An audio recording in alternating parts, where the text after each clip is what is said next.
If you believe the stories, mankind's pride gave rise to the Darkspawn.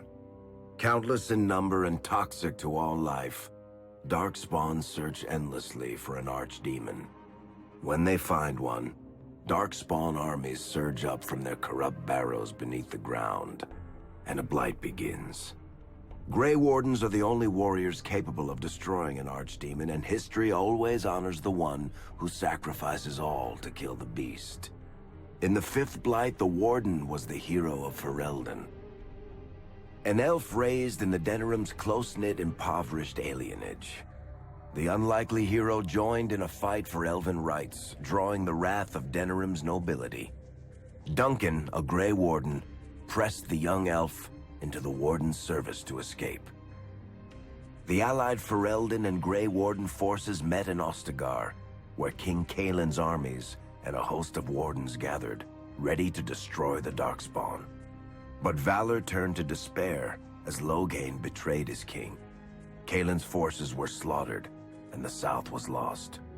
The hero, now a full-fledged Grey Warden, survived with the aid of Flemeth, the mysterious witch of the wilds. Joined by Flemeth's daughter, Morrigan, and a Grey Warden named Alistair, the hero set out to build an army strong enough to abolish the Blight. With the traitorous Loghain now seated on Ferelden's throne, the Warden sought help from the influential Arl Eamon of Redcliffe. However, they arrived in Redcliffe to find the town under siege. As each night, undead rose in waves and assailed the battered village. With the hero's help, the people of Redcliffe stood fast against the undead horde. The Wardens reached Arl Eamon's castle only to find the Arl lying at the edge of death, and his court fallen into madness. To save his father's life, Eamon's young son, Connor, had made a deal with a demon, and quickly fallen victim to its possession. The hero intervened, freeing Connor from possession and breaking the demon's hold over Redcliffe. But deals with demons are never straightforward. The demon agreed only to save Eamon's life, not restore him to health. Arl Eamon needed a miracle to recover. The hero located an urn containing the sacred ashes of Andraste, which were said to cure any ailment. The urn was protected by ancient traps, tests of will, and a dragon-worshipping cult that wanted to twist the urn's power to its own ends. The urn remained pure, but mysteriously disappeared after the Wardens departed. Only the temple dedicated to it still stands. With a pinch of the ashes, the hero restored the Arl to health. Informed of Loghain's treachery, Eamon swore his political and military support. The circles of Magi are bound by oath to aid the Grey Wardens in times of blight. However, Lake Calenhad's tower could offer little help. One of its mages, Uldred, had become possessed by a pride demon and was twisting other circle mages into abominations. The hero fought to the top of the tower and defeated Uldred, saving the remaining mages. Grateful for their lives, the mages joined the Warden's army. The allies gained at the circle were not the only soldiers to join the Warden's forces, however. Dalish elves don't usually make alliances, but even deep hatred can be set aside in the face of oblivion. An ancient curse was destroying Ferelden's largest Dalish clans, turning the elves into werewolves. Zathrian, the clan's keeper, claimed that the cure required the heart of the great wolf, Witherfang. Years before, Zathrain himself had afflicted a group of humans with the curse that now ravaged his clan. As long as he lived, the curse endured. Swayed by the pleas of the Lady of the Forest, the hero eliminated the Dalish and gained the werewolves as allies. Blights may happen hundreds of years apart, but the dwarves who live below the surface of Thedas fight Darkspawn every day. No one is better schooled in battling Darkspawn than the warriors of Orzammar, except perhaps their allies of old, the Grey Wardens. The hero arrived in Orzammar in the wake of King Endrin's death to find political factions fighting for control of the dwarven capital. Only the vote of a venerated paragon could break the deadlock to elect a ruler, and order the dwarves to honor their Grey Warden Treaty and join the battle against the new Blight. The hero set off to find a paragon named Branka, who had disappeared into the Deep Roads in search of a legendary artifact, the Anvil of the Void, created by the renowned smith Caradon to forge mighty war golems. The hero helped Caradon destroy the Anvil of the Void, along with the dark secrets that could trap a living soul inside a mechanical construct. The hero emerged from the Deep Roads with a master-forged crown to bestow the Paragon's favor upon whichever rival candidate would be crowned king. Balin, the youngest son of King Endrin who was suspected of foul play, or Haramont, the aging traditionalist backed by the Dwarven Assembly. Lord Haramont claimed the crown of Orzammar. His traditionalist values keep dwarves first in all things, and safely as far underground as possible. With Dwarden's strength now bolstering the Warden's army, the hero had to deal with Loghain so Ferelden could stand unified against the Darkspawn before the Blight swallowed the world. The kingdom of Ferelden stood divided. While some nobles supported Loghain's regency, others condemned his inaction against the Darkspawn. Civil war brewed, and Arl Eamon called a landsmeet in hopes of curtailing the conflict and removing Loghain from the throne. Loghain was found guilty of treason, and the hero carried out his execution in Denerim's palace. As the Warden's united army massed in Redcliffe, the Darkspawn overran Denerim, laying siege to Ferelden's capital city. The hero's army fought valiantly through Denerim and broke the Darkspawn's siege. On Fort Dracon's highest tower, the hero's strongest allies fought alongside the Warden in a final heroic battle against the massive Archdemon. The Archdemon was killed without the sacrifice of a Grey Warden's life. With no Archdemon to lead them, the Darkspawn scattered. Most fled underground, still teeming in number and always seeking a new Archdemon to awaken. The shattered kingdom of Ferelden embarked on a long journey to recovery. In the Blight's aftermath, strong leadership was crucial. Honora MacTyr, daughter of Terran Loghain and widow of King Kaelin, assumed the throne of Ferelden after the Fifth Blight was ended. Ferelden still stands, as obstinate and resolute as the Dog Lords ever are, but the events of the Fifth Blight loom over it as the nation rebuilds.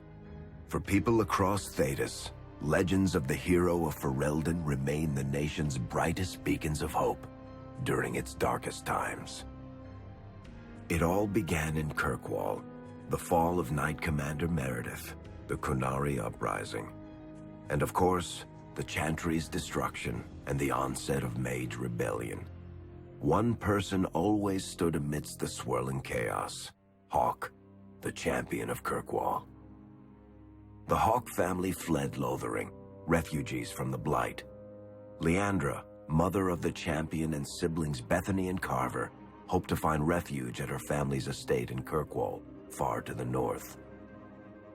As a mage with a family legacy of magic on both sides, Hawke naturally became involved in the events that ultimately led to the Mage Rebellion. The Hawks escaped the Blight with the help of Aveline Valen, a warrior and family friend. It's said that the family was also aided by Flemeth, the notorious Witch of the Wilds. Hawke's sister Bethany never reached the Free Marches. She was killed by Darkspawn while defending her family. The family's first years in Kirkwall were difficult. Leandra's brother Gamlin had lost the family fortune. The Hawks lived in poverty, forced to indenture themselves in return for entrance to the city. To pay off the debt, Hawke was forced to work for a gang of smugglers. All the while, Hawke and Carver did their best to hide Hawke's magic from the Templars. Opportunity eventually struck in the form of a dwarf named Bartrand Tethras, who was planning an expedition to the Deep Roads. It was a long shot, But with gold gained from the expedition, Hawk could free the family from its criminal creditors and further Templar scrutiny.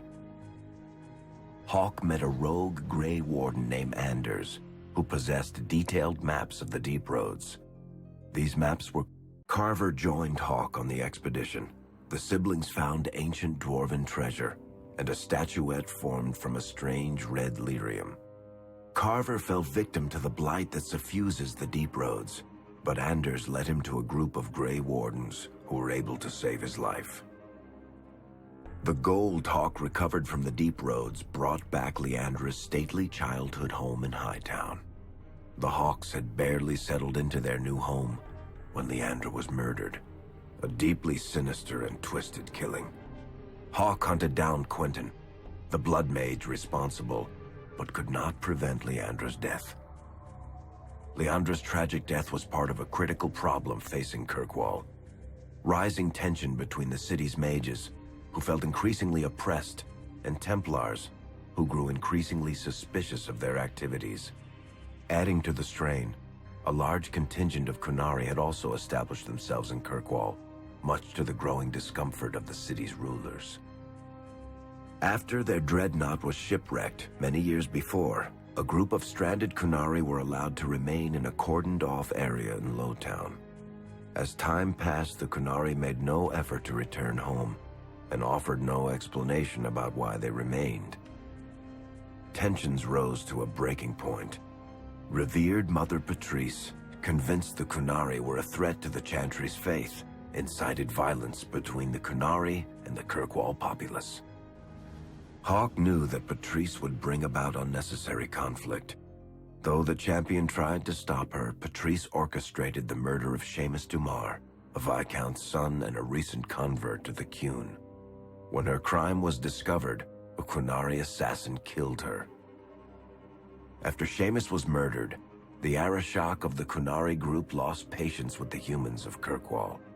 They would now submit to the Qun or die. The Kunari struck hard and fast. They took the palace in Hightown and beheaded the Viscount to immediately quash any resistance. Aided by Knight Commander Meredith and First Enchanter Orsino, Hawk reached the palace and stood toe-to-toe with the fearsome Kunari leader. Hawk fought the Kunari leader. The fierce battle resulted in the Arishok's death and the liberation of Kirkwall from its brief occupation. The Kunari quickly withdrew. Hawk saved Kirkwall and earned the grudging respect of the city's Templars, mages, and nobility, along with the title that history remembers, the Champion of Kirkwall's problems were still not over, however. After Viscount Dumar's death, Knight Commander Meredith took power and blocked all attempts to appoint a new Viscount. Under Meredith's command, the Templars tightened their grip on the mages, planning to suppress what Meredith saw as a growing rebellion. Anders, who spent years fighting for justice and freedom for his fellow mages, saw that the time for negotiation was past. He destroyed Kirkwall's chantry, killing hundreds, including Grand Cleric Elthina. This single act began a rebellion that spread from circle to circle, until all circles of Magi had risen up in defiance against chantry rule. There was no forgiveness for what Anders had done, and he asked for death at Hawk's hands. Hawk fulfilled the troubled mage's final request, and many others died along with Anders that day. Fighting spread swiftly through the city. Some mages rebelled openly, many of them succumbing to possession. Templars turned their swords on mages who rebelled and on those who did not. As First Enchanter Orsino refused to bend to the Templars, Knight Commander Meredith demanded that every mage in Kirkwall be put to the sword. Hawk saved many mages from Templar blades, keeping them from succumbing to possession or the temptations of blood magic. In the end, however, Hawk was forced to strike down Orsino, who had betrayed his own values by resorting to blood magic himself. The battle proved one thing: Knight Commander Meredith had gone mad. Hawk saw the truth of it when Meredith unsheathed her sword, and the red lyrium idol from the deep roads was embedded within it. The blade fueled her hatred and paranoia, as it had for months. After a horrific battle, the red lyrium of the Knight Commander's sword consumed her as she died. Meredith became a statue, her face a frozen mask of horror.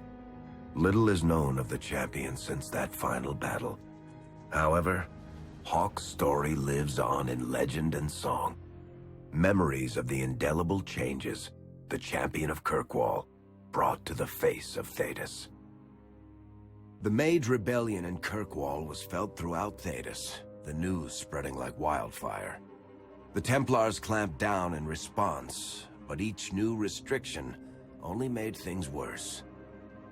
Led by Grand Enchanter Fiona, the Mages voted for independence. The Circle of Magi would govern itself, without the Chantry and especially without the Templars. The result was cataclysmic. 2 circles were destroyed. Those within killed to the last mage, before the rest fled into the wilderness. Perhaps the mighty Empire of Orlais could have intervened in the war before it began, but that was not to be. Grand Duke Gaspard began a deadly civil war against Empress Celine, vying for the Orlesian throne. The mages were offered safe haven in neighboring Ferelden, but the Templars followed, and so their battle spread across all of Thedas. As head of the Chantry, Divine Justinia ordered the Templars to stand down. They refused, declaring their own independence. Thus, the war began in earnest. Templars hunting mages, mages fighting Templars. Their clashes wreaked untold destruction, and all sense of order was falling to pieces. Divine Justinia made one final desperate bid to end the war. She approached the leaders of both sides and convinced them to come to a conclave held on neutral ground. With the Chantry to mediate, mages and Templars will talk for the first time since this all began. It is our last, and perhaps our only, chance for peace.